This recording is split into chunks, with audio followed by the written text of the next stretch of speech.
Thank you, Dr. Ahmed. Hi, my name is Zach Amisa. I'm a student at the University of Central Florida, and I'm a data science major. Let's get right into it.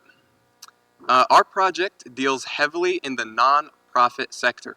And if you've worked any time in the nonprofit sector, you know that a good story is what inspires donors to donate, and good data is what secures grants. Without a good story, you can't get donors, and to create a good story, you need good data. For an organization that would like to enhance this process in Alachua County, they might reach out to our community partner, Community Foundations of North Central Florida. Their mission is to promote philanthropy and well-being in the region, as well as connect funders with opportunity to make impact. And to give you an idea of how much impact they have, in 2023 they distributed over $5 million in grants and awards. Now, how do they do this work? There's two very important websites that they host. The first is Philanthropy Hub. Philanthropy Hub is a website nonprofits can go, sign up, and represent important data on things like financials and fundraising, as well as receive donations. The second is Community Indicators website, which is a public dashboard giving important insights on social and economic data in Alachua County. Now, this leads us to our wicked problem. This Community Indicators dashboard shows the needs in our community, but does not show what's being done to work on them. For example, the only Philanthropy Hub data being represented on the My Sidewalk dashboard is address, which is nothing compared to this vast, amazing data we have with Philanthropy Hub. This leads community leaders and funders to, it inhibits them from making data-driven, informed decisions. So that's why our project goal was to build a bridge between these data sets so that they can make those data-driven decisions. Now, to do this, we focused on three main data sources. First, Community Indicators, as previously mentioned, which has 5 categories and 30 subcategories. To get this data, we created a CSV by manually going and web scraping it. Second is Philanthropy Hub, which was data given to us directly from our community partner, which has 236 rows, which means 236 organizations verified by community foundations with 187 relevant features we decided on. And finally, as data scientists, we decided to get some external data, and that is the IRS 990 data for all of Alachua County. And this is very valuable because it expands the reach of our project outside just the Philanthropy Hub organizations, but Alachua County itself. Now, there were some challenges, and honestly, most of our work was in the data preparation process. Our first challenge was with the IRS data, 990 versus 990 easy forms. Larger organizations submit 990s, which have way more information than the 990 easies. This was difficult because we had to create a CSV with one column for all organizations, so we had to map and connect those. Second was when we first went to download this data, we went to the IRS website and were given huge zip files in XML format, which was very difficult to deal with, as for the 990 the paths were different, for the 990 easy the paths were different, and every single variable name was different. So we actually ended up pivoting sources from the IRS website to Giving Tuesday, which conveniently had the 990 data in CSV format. And still, despite that, the data was so large, to extract it we had to use chunking methods. And finally, if there's one thing I learned from this project, it's that real-world data is messy.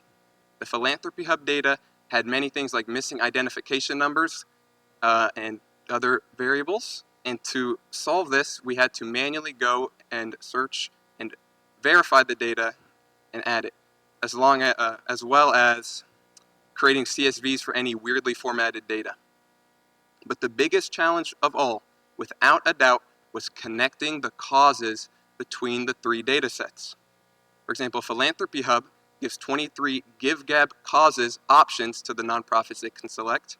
The Community Indicators website has 5 main categories with 30 subcategories, and the IRS has 604 NTEE codes, which are identification codes for their initiatives. What was our solution? Connect them using AI. Leveraging the large language model Claude, we were able to connect the 990 NTEE codes with the Philanthropy Hub and the community indicators, and went in and verified it manually to ensure maximum accuracy, making changes where needed. I now want to welcome Purnima to the stage. Thank you.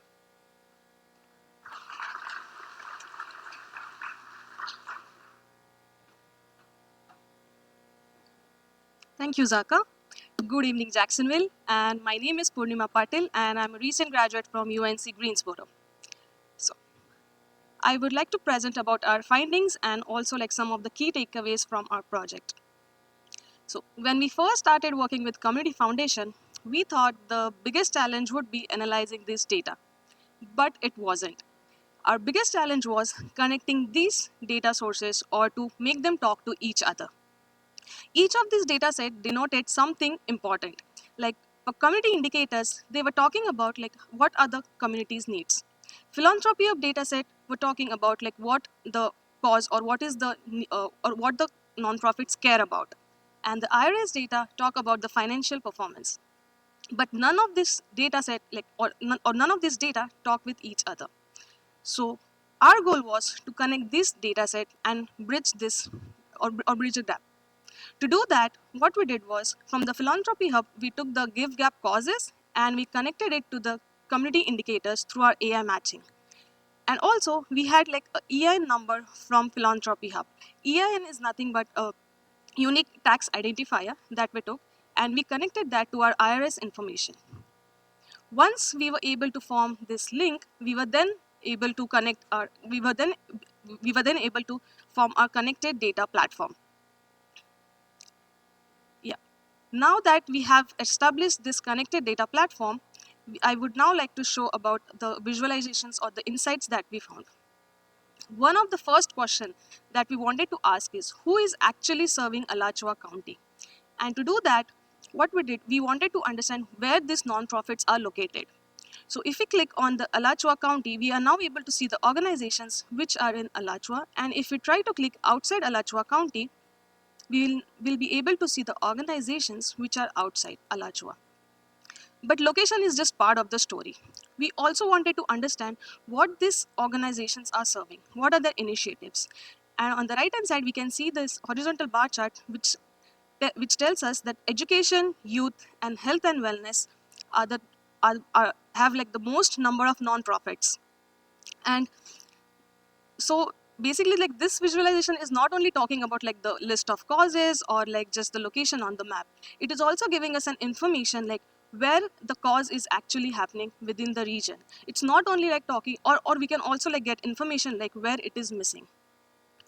The next thing that we wanted to understand was how these organizations are funded and whether that funding is sustainable.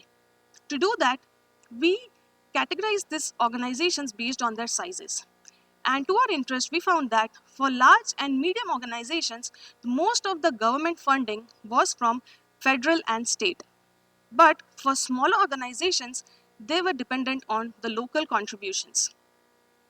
Also, we went ahead and tried to understand about the total expenses and revenues of these organizations. And as we can see, for the year 2020, because of the pandemic, they had affected the most. Okay, so the next thing the next visualization that we tried was, do nonprofits have the capacity to meet community needs? So to achieve that, as we can see, we have like around 236 organizations in Philanthropy Hub with over 8,633 of workforce and over more than 50K of volunteers. This is important because we can now see, based on a cause or based on any initiative of this nonprofit, we are now able to see their sizes or in which group they belong to. Like to give an example, education and youth. So we can see like medium and small size organizations have the most number of organizations which are related to this cause.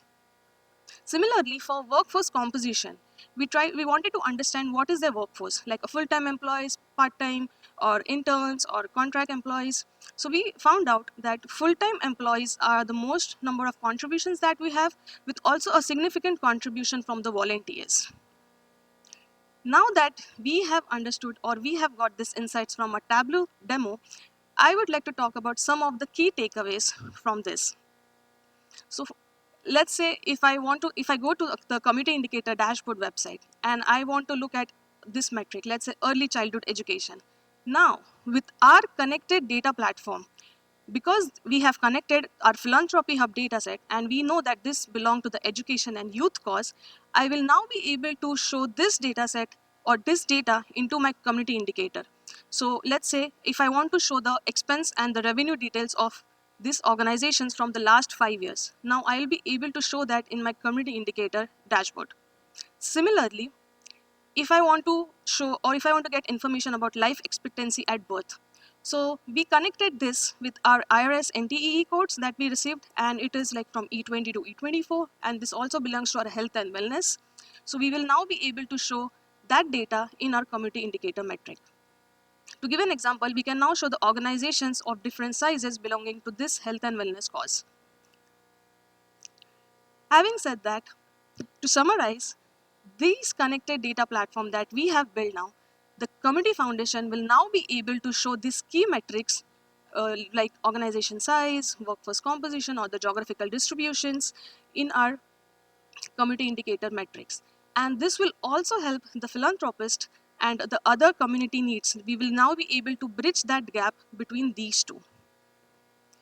This will also help the funders, nonprofits, and the community foundation to make data-driven decisions based on the insights that we have built.